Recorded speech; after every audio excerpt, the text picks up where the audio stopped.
Hey there, truth seekers. I'm Larry Litton, your guide through the maze of modern politics and power dynamics on liberty, leadership, and lies. Each episode will challenge the narratives, expose the lies, and celebrate the leaders who champion true liberty. Get ready to question, learn, and maybe even change your mind. So let's dive into the truth together. Good morning, ladies and gentlemen. We are going to be talking to Dr. Carol Lieberman in this week's episode. Dr. Lieberman is a board certified forensic psychiatrist, a 3-time Emmy honored TV personality, and a best selling author. She is known as America's Psychiatrist. She provides fearless, no nonsense psychological insights into crime, politics, media hysteria, and other cultural trends. In today's episode, we're going to be discussing the category of mental illness running rampant, and mostly on the left side of the political spectrum, the mental illness condition most commonly referred to as Trump derangement syndrome. Dr. Lieberman will break down the stages of this, for lack of a better word, disease in our talk today, and we will also discuss or compare and contrast it with the communist reactions to previously elected Republican presidents. For some background, for those that are not familiar with Trump derangement syndrome, or TDS, is a term used to describe an intense, often irrational hostility toward President Donald Trump. It typically refers to critics who exhibit extreme emotional reactions, obsessive focus, or hyperbolic condemnation of Trump, his actions, or his supporters.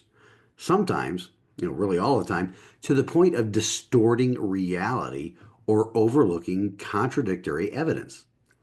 The concept mirrors similar derangement syndrome labels applied to critics of other political figures like Reagan or Bush, and it reflects polarized political discourse where the commies on the left accuse conservatives and Republicans, two differences there, of irrational bias. Now, while there isn't currently, and that is until Dr. Lieberman's work is recognized by the medical community, we won't hold our breath, there isn't currently a formal psychological diagnosis that exists for Trump derangement syndrome and is currently only used as a term rooted in political rhetoric. Listen to the episode to discover the way forward. So let's take a stand in the arena with Dr. Lieberman this week, folks, and get on with the show. Welcome to Liberty, Leadership, and Lies, the podcast where we unravel the complex web of politics, power, and deception. Each week, we dive into the stories behind the headlines, exploring how liberty is eroded and the selfishness of our political leaders, as well as the lies that shape our world. Join us as we dissect the truth from fiction by examining the tactics used by the new aristocracy, the political class, at the local, state, and national levels of government as we dare to challenge the status quo. Get ready for thought-provoking discussions, exclusive interviews, and a journey into the heart of what really drives our society. Liberty, Leadership, and Lies, where your understanding of the world begins to change. Tune in every Monday morning and prepare to see beyond the veil.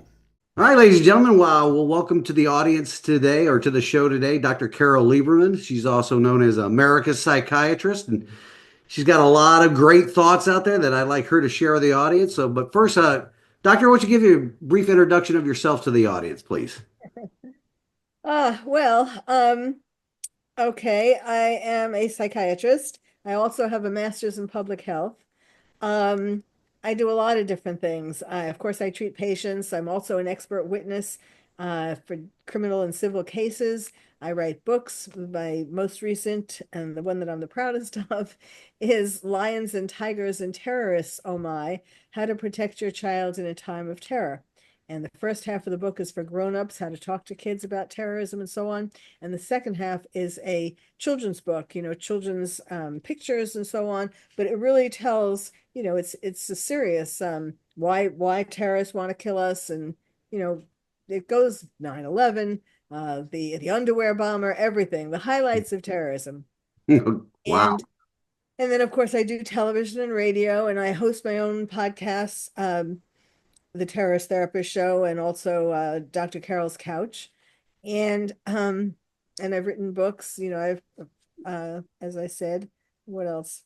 The website I would want people to go to most after they hear this Mhm. is um is terroristtherapist.com, because there's a lot of things on there, but particularly there are music videos that I created to remember 9/11, and I also created one for October 7th, and uh the originally it was for the 9/11 to be played. I had them played on the billboards, mobile billboards, going around New York and going around Washington, D.C. And then of course this year I also did October 7th, and I had that going around Los Angeles. So, at first, the 9/11 videos were just about, why we need to remember 9/11 and all the different things about 9/11. They were sort of warm and fuzzy.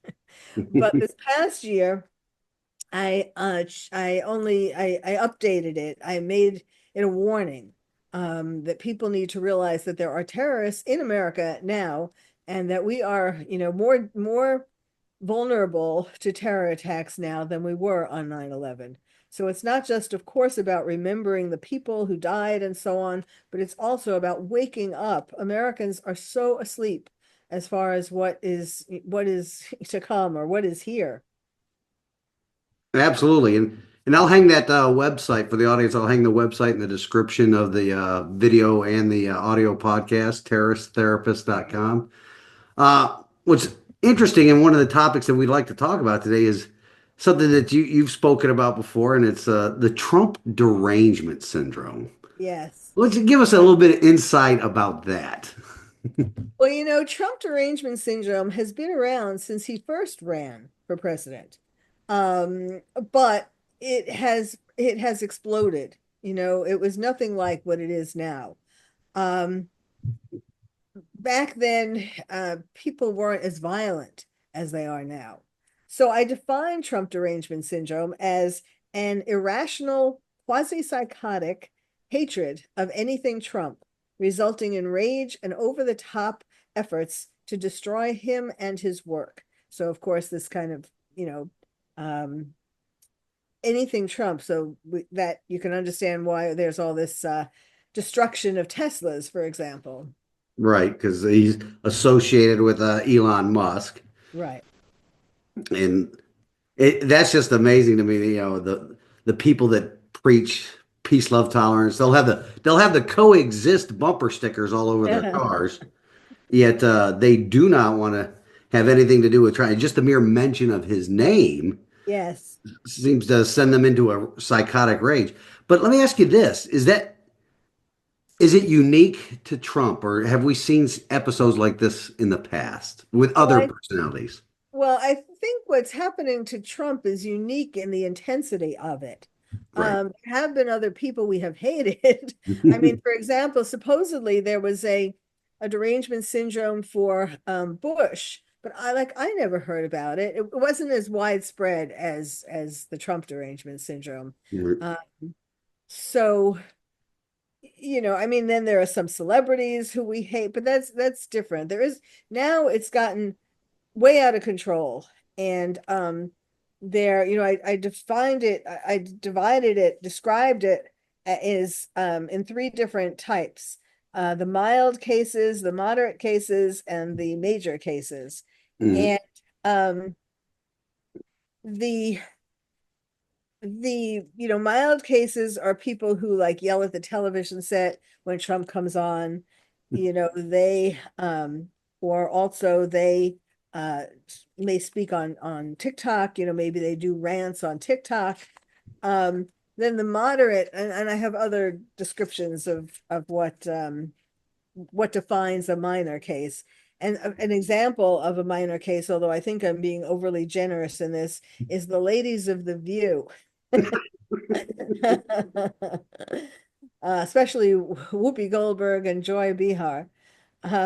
Now, moderate cases have, in addition to the mild symptoms, one's life has been overtaken by Trump derangement syndrome, interfering with work and family and other relationships and responsibilities.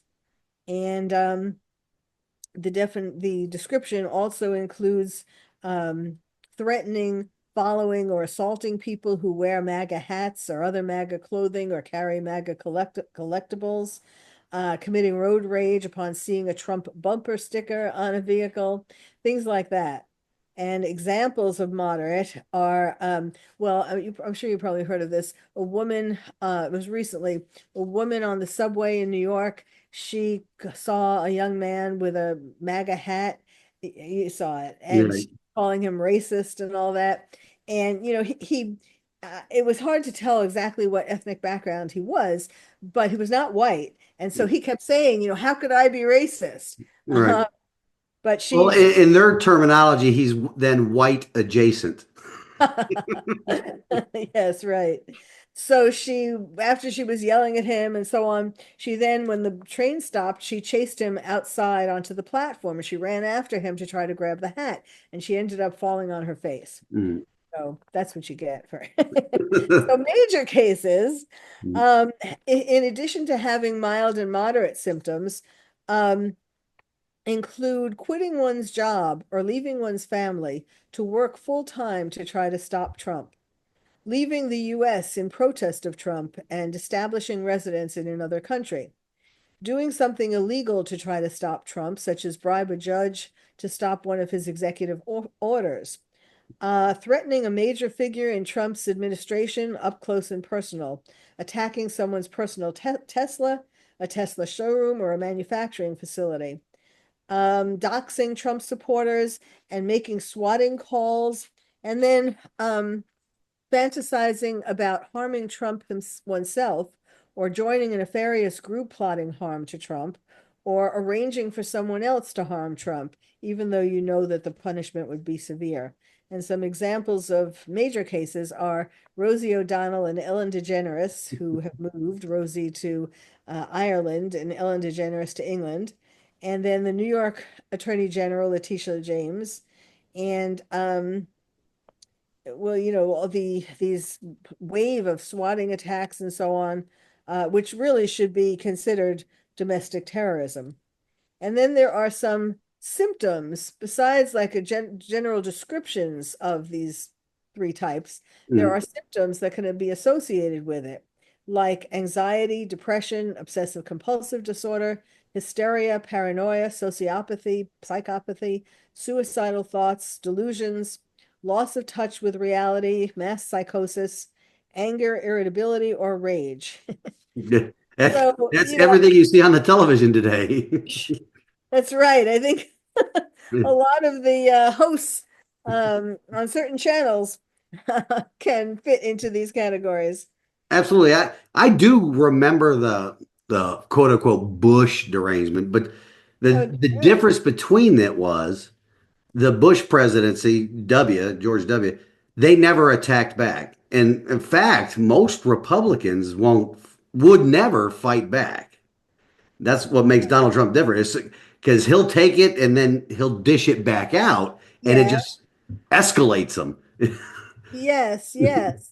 That's a good point. I mean, I know there were during Bush, there were people who didn't like him. Some people would say that they turn off the radio when he comes on and so on, but it's not like at the Oh level that, yeah, again, I think I attribute that to because Trump pushes back. I can remember the many George Bush effigies being burned all over the country whenever he did or said something, but then he wouldn't either back up what he did with more, rhetoric, or nobody on the right side of the political spectrum would ever engage in any kind of combative dialogue. So it would flare up and then just die out. With Trump, since he pushes back, he's got their button, he uh, pushes back, and it just ramps him up from 60 cycle energy to 400 cycle energy. yes, yes, that's a good point. Mhm. So, in your professional opinion, though, has Trump derangement syndrome has it really affected the discourse in our country that bad, or especially for conservatives that are trying to engage in good faith debates. Well, I mean, you know, in debates, like a formal debate, Hmm. um, there's sort of some safety there, in the sense that nothing's going to get too out of control, one would hope, in any case, or there would be security or something. But where it really is affecting people is in the workplaces, in the just the restaurants, any place that people, just average people, congregate. Hmm. And if someone happens to say something that touches it off, like well, I mean, now of course they're complaining about the tariffs, but Hmm. um, you know, it's just it's just and people who are friends and family of people who like during the campaign, friends and family of people who were voting for Trump have stopped talking to them. And Hmm. this hasn't really gotten better. I thought originally that when the during that after the campaigns, like after he was elected, Hmm. and we started to see some of the things that he was doing to make America great again, that everybody would be happy and they wouldn't, they'd stop being against him, because surely he's helping things in your life. I mean, even just the border, Hmm. getting rid of criminals who kill people. So so I thought that it would gradually die away, but I think it's getting stronger instead of dying away. I do honestly believe it as well because I mean there's so much net positive from the policy. I mean, they can't separate the policy from the man. Right, And that's where the discourse has gone because no matter what good faith work or good results come from the policies, it's because there's a his name attached to it. They have to oppose it. Even if it's right, good for America, if it's good for themselves even, right, they're right. going to oppose it because his name's attached to it. And I don't see uh an off ramp to that type of behavior. Do you? For the ones for that are in the clinical phase, the worst phase is I don't see them taking an off ramp. I know. Well, what I recommended for treatment, because the DSM, not only does it give mental health professionals a common platform, to talk about these things, but it's also for insurance companies. And so the idea would be that people with it, if they were willing to get treatment, would be able to get the treatment paid for by insurance companies. But that's a big if they were willing to get treatment for it. I mean, they think the people who like Trump need treatment. They they Oh, call it re-education. Trump devotion syndrome. Oh. That we're crazy. So, I've recommended individual psychotherapy. I mean, first logical reasoning for mild, very mild cases, talking about things that benefited them. Finding things that Trump did that particularly benefited them. Mm. And then individual psychotherapy for all minor, moderate, and major. But the therapy wouldn't be directed at the policies or even at Trump himself. Um, it would be directed at things that are wrong with the person that make them hate him. So, like, for example, a lot of men um, hate him because they are intimidated by him. They see him as being a more of a man. Mm. Obama did he was talking at the Democratic National Convention. And let me see, I have him in here. I have him as a moderate. Yes, here. He was talking, he said, Trump has a quote, weird obsession with crowd sizes. And as he was saying this, he was going like this, like it's about how manly one is. And so it would focus on, for example, giving these men greater self-esteem. Then also for people where the TDS affects their family, their partner or the whole family, And then there could be couples therapy and family therapy. And then for the moderate and major cases, in addition to the therapy, then medication to aim at the symptoms, like the paranoia or the anxiety or something like that. Right. Yeah, was that what was that movement that came out right around December, January, of the women that said no more sex or no more relations with anybody that Right. supports Trump, or there was even the one That's right. that wanted to poison their husbands if they had Yes, voted. yes, That's a symptom of a much deeper issue. If they really want to kill their husband for their vote, yes. Um, yes, yes. Didn't include that yet. This is why I have to include that. Absolutely. That's a great example. Yes, that happened right around the election day, if I can right? remember. Yeah, I did a couple of episodes on it and showed some examples of some videos that these ladies were actually like referring to. It was a phenomenon back that started out in Italy, close to the Renaissance period, where these wives were starting to poison their husband. Yes, Lizzie Estrada, is that what you're thinking of? Well, that Lizzie Estrada, at least I don't know, I don't remember if they poisoned them, but they wouldn't have sex with them. Uh, Yeah, I remember this. and they're bringing that up as some kind of code word. Hey, yeah, this is what we're going to start doing. And I'm like, your level of TDS is has reached a point where I don't think there's a safe off ramp other than institutionalizing you permanently. Well, yes, this is well, talked about I go back to the pussy hats. Remember when the pussy hat Yeah. marches and so on? The Women's March right after his first inauguration. Yes, exactly. After because they think that he hates women and they, keep wanting to remind us of his having supposedly said Some that locker room talk with Billy yes, Bush. exactly, exactly. And so yes, but that's right. I'm glad you reminded me of that. See, I'm still putting it together. I have most of it, but that's why I haven't submitted it yet because I'm putting the finishing touches on.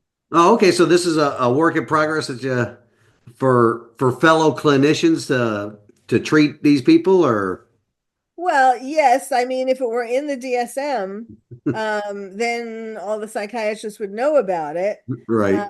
Not all of them would would want to acknowledge it or would want to find or would say that they have found patients who have this syndrome, because they're in denial.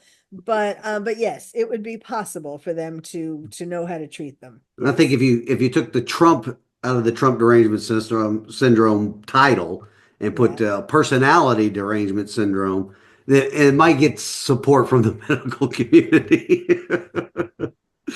We can't have Trump's name in a DSM. Well, yes, I know that. That's true. Um, or like celebrity Mhm. uh derangement syndrome or something like that. Um, I Yeah, mean, celebrity did. Yeah, because he started off as the apprentice, right? yes. Well, also, I mean, they do this not just to politicians, but like Right. there are some celebrities they decide to hate. Right. Um, So what lasting mental health impacts do you think it's going to have on both the left and the right? well, it's going to be harder. Future elections are going to be harder. Of course, we're not going to have future elections Mhm.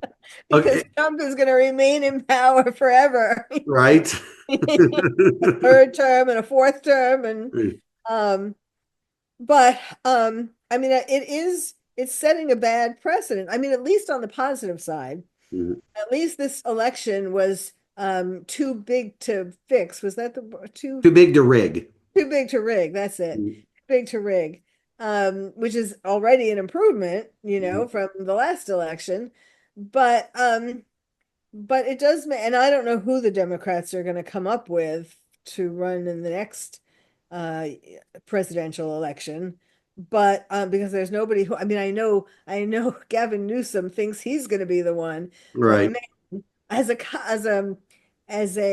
I'm a New Yorker, but like as a transplant to California, I can warn people that you do not want Newsom to make destroy America like he has destroyed California.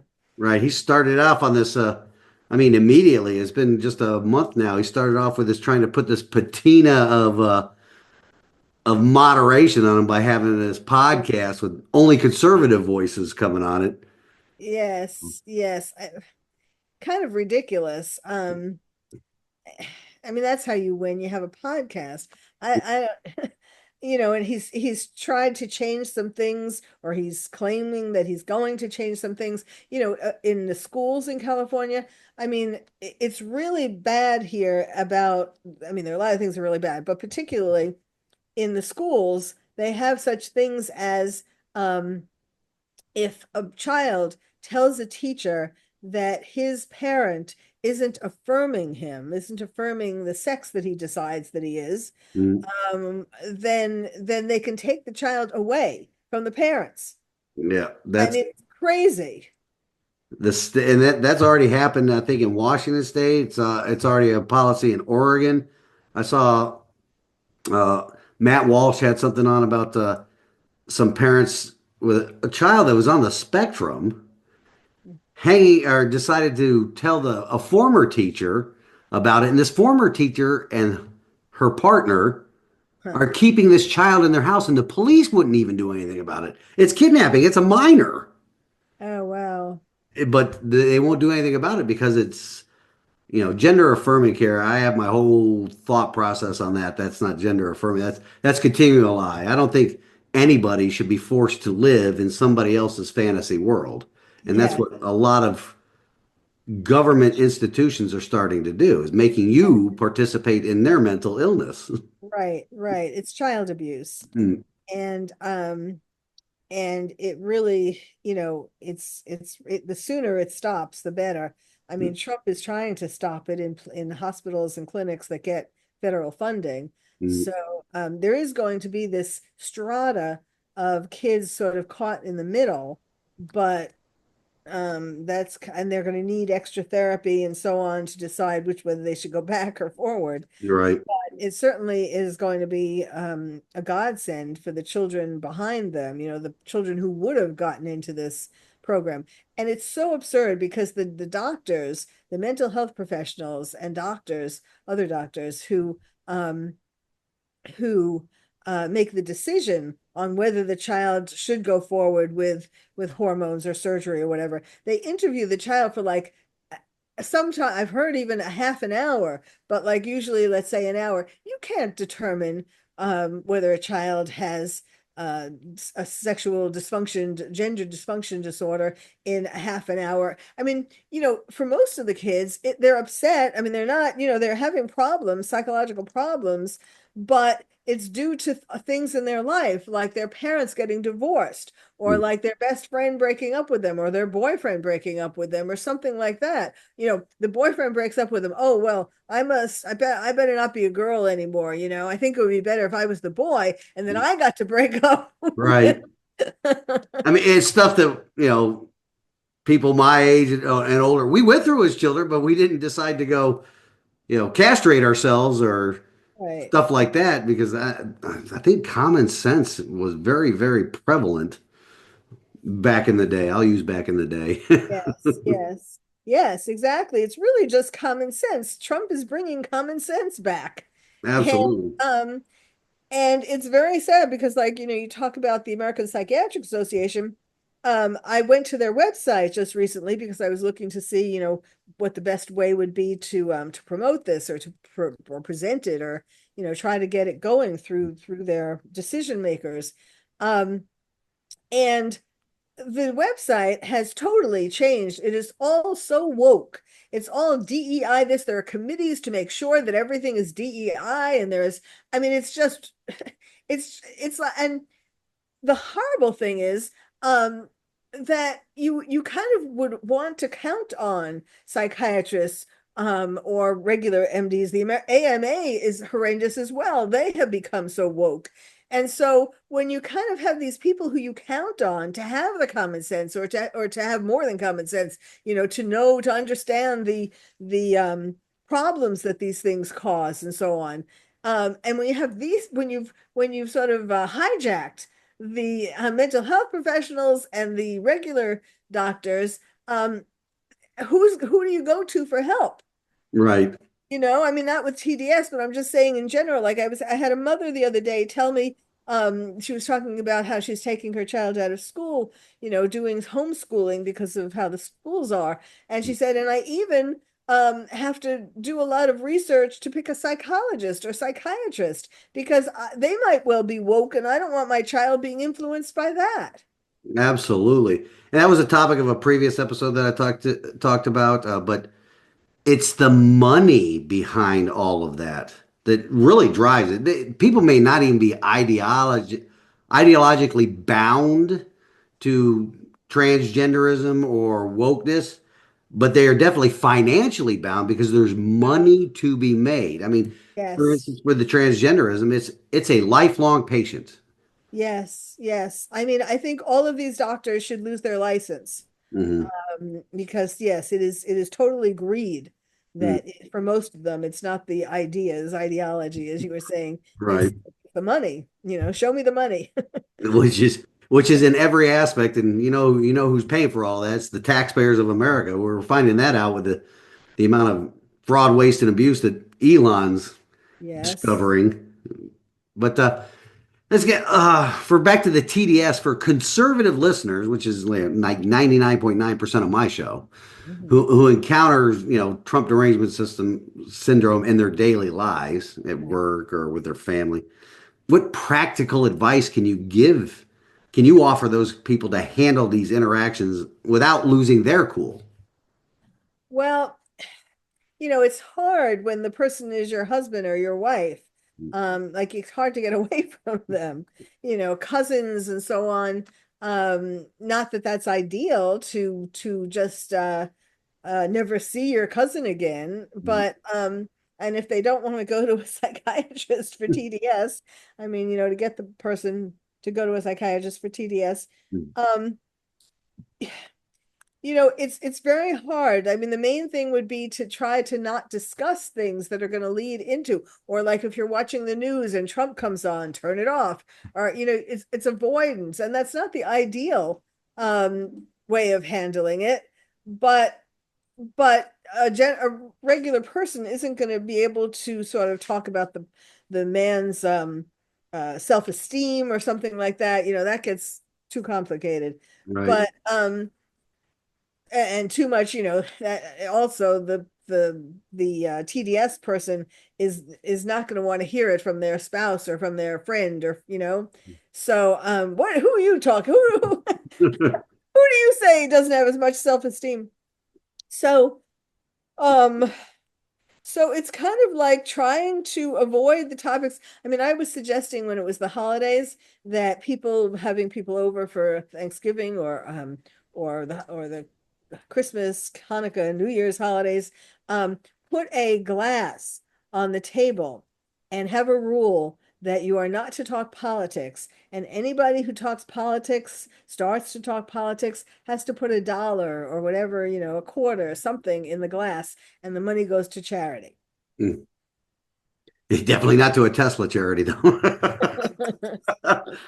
So this work that you're working on, is there anything that you would like the audience to know, or would you like them to take some action on it? On what? I'm sorry. The work that you're or Oh, the you're work that I'm doing. yes. Well, yes, what there needs to be an action. I'm going to put out some kind of quiz, or some kind of, I don't know, quiz, but like um a test, how for if you can rate yourself or rate somebody else, at least that will get more people kind of realizing which category they fit into, or even if they fit into it at all. Mhm. At least getting people talking about it Mhm. is the start. Okay. So I guess I would like people to take action. I heard this crazy psychiatrist on, on this show, No, but talking about it with friends and family and realizing, how this is not bringing America in the right direction. Absolutely isn't. And I mean, it's got to the point where for the last few decades, we've gone away from, or we made it a bad thing. You're not supposed to talk religion or politics at the table, but that's how our country was founded, talking religion and politics at the table. But we've made it a bad thing, and now it's escalated to the point where if you have that, it's going to end up with some purple-haired meanies keying your car, catching it on fire now. So, Well, that's true. That is unfortunate. I mean, we were once upon a time able to talk about these things in a more civilized manner. mhm, absolutely. Well, doctor, it's been a pleasure. I understand you have other things and more important Or to talk to than my not little more podcast important. Not here. more important. Yeah, oh, you have other commitments that you've already There had. we go. Yeah.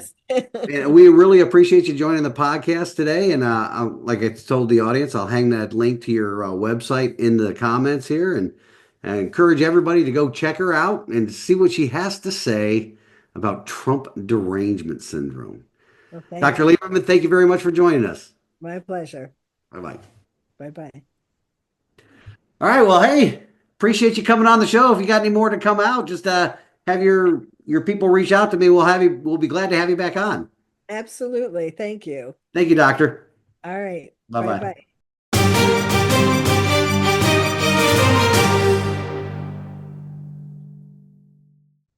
Well, folks, that will do it for this week. I hope you gained some insight into this form of mental illness that has been sweeping through the left for more than a decade now. I think it is particularly funny and quite emblematic of the party that has been saying for years now that nobody is above the law. Well, they're saying that, and President Trump's Justice Department is arresting judges that are breaking the law, and they're really losing their minds over that. If you're wondering, and I don't mean the hardcore America First people that regularly listen to this program, I'm directing this to those middle of the road quasi Republicans and everybody on the left. If you are wondering if this is what I voted for, I can answer with an emphatic yes. Purging the Defense Department of insubordinate officers, rooting out DEI from government departments as well as institutions of higher learning, getting rid of the money laundering systems of the federal government that is funded with your tax dollars. Yes, yes, and a million times yes. That's what I voted for. This week's wisdom from God's Word comes to us from the book of Exodus, chapter 20, verse 6, a part of the moral law.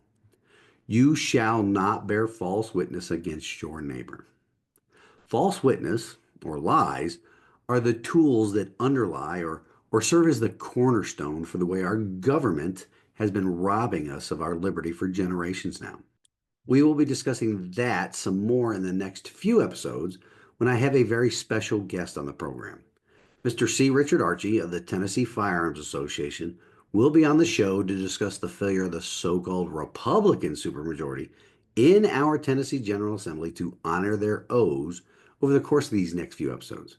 I hope you join me next week and then over the course of the next few weeks, especially given that the first half of the General Assembly has adjourned and we consider those individuals in elected office here in Tennessee that have slapped the label of Republican on themselves, yet they've governed like communists. For the residents of Sevier County that did or did not vote in last year's Republican primary, the I told you so's are becoming too numerous to count, which is something I will be covering over the course of this summer. As always, please smash that like button, as many other podcasters like to say, but don't forget to share the content with your family, friends, neighbors, and coworkers. Until next week, ladies and gentlemen, let's take a stand in the arena together. Reveille, it's time to wake up.